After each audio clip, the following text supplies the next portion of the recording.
Hi guys, welcome to my Walmart paint haul or paint supply haul video.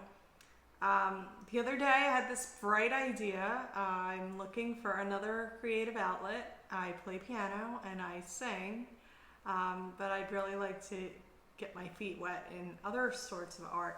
So I had this bright idea that I would try my hand at painting. And I have not painted anything since I was a kid, excluding walls, which I guess they count, but I'm not very good at painting walls, and I wasn't really good at painting as a kid. I think the whole, I think it's called paint by color or color by number? No. Can't quite recall, but you dip your paintbrush in water and then paint the paper and the color appears. Those I was good at because the paint was already where it was supposed to be. So this is going to be an interesting endeavor. But what I want to share with you is the supplies that I was able to purchase for $20 total, which is not too bad, and nothing will go to waste. If I end up not sticking with this endeavor, I will either donate the supplies to charity or a school or to a friend. They're going to go somewhere. So maybe they'll stay with me. Maybe I'll love it. I'll do a great job. I'll learn and I'll stick with it. That would be excellent. But I am trying to be realistic here. So anyway, let me get started and show you what you can accomplish with $20 at a Walmart store.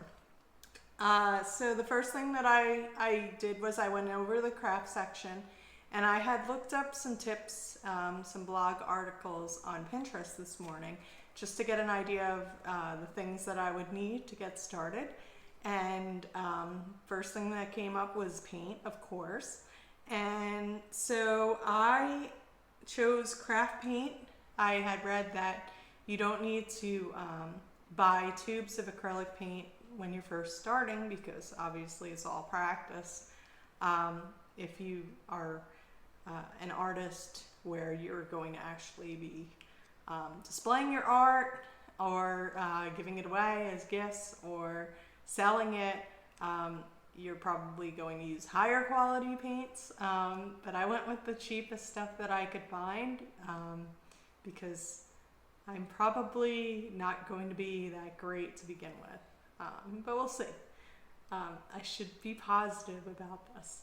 Anyway, so the first color that I picked was white, and this is obviously going to be very versatile in helping me to mix other colors, I hope. So I can mix it with red and come up with a pink or a magenta. I don't know how well it will work, but I am hopeful. So this is called Snow White. And it's Apple Barrel brand. There's 2 ounces in here. And this was 50 cents. So pretty cool. So Snow White, first color. And I think this was actually the brightest white that they had.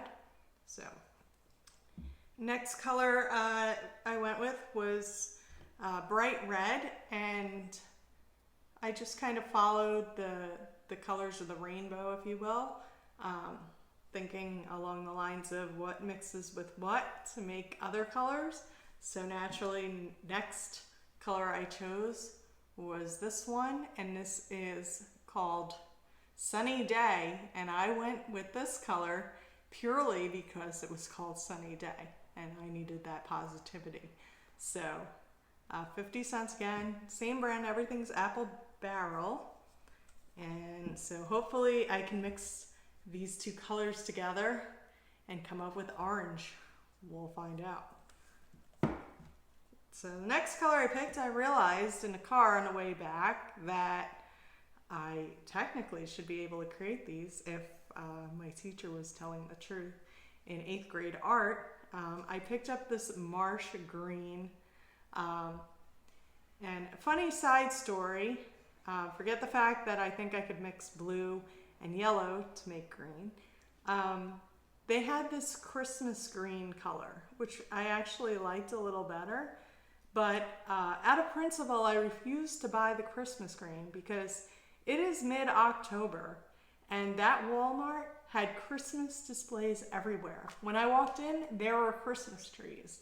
And I think it's a little bit early for that because Halloween is not here yet. I could understand in about a month from now, but I guess if you're headed to Walmart to buy a Christmas tree this weekend, more power to you. I just feel it's a little early for that. Just me. So anyway, I went with marsh green, and my thought process was because there were other options besides Christmas green. If I want to paint any kind of nature scenes, maybe, or attempt, that marsh green sounds like a color you might find in nature, so we'll find out. Then the next color I went with was this bright blue. And I love the color blue. Purple's my favorite. Blue is a close second. And I wanted to go with a darker blue, but then I was thinking this was probably a little more versatile because if I understand correctly, and I could totally be wrong, but I think if I mix a little bit of black in with this, I can probably achieve a darker blue, but again, that remains to be seen. So hopefully that's how it will work out. Finally, I went with this jet black, and they had, I think, 3 different blacks there, and this was the darkest. And I just figured I could lighten it up with white if it was too dark. Again, just making assumptions, but hopefully that's how it will work. So six colors here for $3 plus tax. Not bad for a start. And really, I didn't need the green, I don't think. I think you just really need the primary colors and black and white. And I think those are the primary colors. Anywho, this is a learning experience. So the next thing that I picked up was brushes, and I had read that a brush set would probably be the best way to go.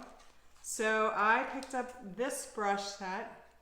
It's actually a value pack, and it comes with 5 brushes, and it actually said guaranteed quality here. So I kind of took a chance and figured if it says guaranteed quality, they're probably going to be pretty decent. And the brushes cost $5 actually.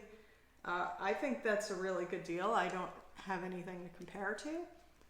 But this pouch that they came in with, it's actually sealable once you remove the little security thing. It was open in the store. I'm very glad that all 5 brushes are here because I didn't notice that until I got home. But it's pretty cool when the brushes are dry. I have a place to store them nicely.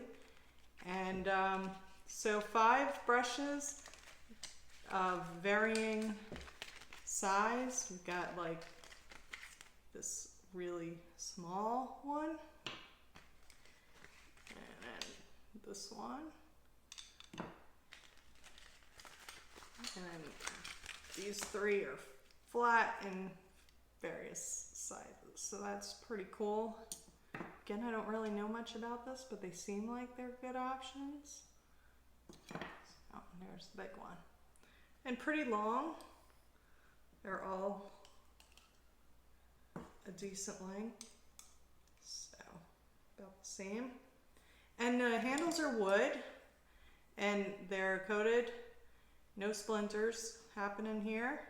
And they're embossed with the brand, which is actually Royal Taklon. So, I hope they're good. Bristles are a little, oh, there we go. It's like, there's no play in these at all. But there you go. Kind of have to bend them. I hope that's what you're supposed to do. I figure that's what's going to happen when it hits the next item. And I'm so glad that I looked up this morning on Pinterest and searched around for some ideas and tips, because this one would have escaped me and I would have been in trouble. I picked up this palette. It's a folding palette, and it actually says here that it will keep the paint moist for later use. So hopefully that means I won't waste any paint if I finish up for the day and want to work on something the next day. So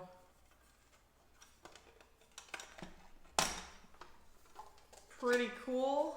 It's got, I think it said 17, it's an odd number, 17 little trays for your different colors. I don't think I'm going to be making 17. And then it looks like there's, I guess it's a brush stand or something. I'm not 100% sure. I guess I will have to report back on that. And then, oh, I see. I guess I can mix up paints and other, here and here also. So pretty cool. I'm excited. I'm really excited. Then it was a matter of, I'm not going to paint my walls or my floor with acrylics. It's probably a really bad place to start. So I was wondering, can you paint with acrylics on paper, or does everything have to be canvas? Because the canvases seemed a little pricey. But I found this pad and it says acrylic on it. So I'm going to find out. It says ideal for acrylic paint, marker, and spray. So I'm guessing I probably have to go a little light with the paint so that it doesn't bleed through. And this comes with, it doesn't say, oh, 10 sheets. 10 sheets, 9 by 12. It's a linen textured surface made by Daler Rowney. And it says Simply on it. And it's 115-pound weight. So, pretty good place to start, I think. Can't really see the surface, but it's textured as you would expect. So, just like a canvas, but paper, thin. And then finally I thought, well, hopefully I will get to the point where I progress enough and I feel okay putting paint on a canvas. So I bought this 3-pack of canvas panels. It says canvas panel, but plural canvas panels. 8 by 10. So 3 shots of doing something nice after I go through my 10 pages of acrylic painting surface paper. So everything came to a grand total of $19, and these, the canvas and the sketch pads were both $3. So not bad for a baby beginner who might give up after her first try. But I'm excited. It's pretty cool, and I'm hoping to make something really nice, maybe something I can give away to a friend or hang up in my bedroom or something, or maybe in a more prominent spot in the house if it's that good. But gotta start somewhere. Anywho, I hope you enjoyed this video, my acrylic paint beginners haul. If you have any questions, comment below and I will respond as I can. Have a good one. Thanks for watching. Subscribe.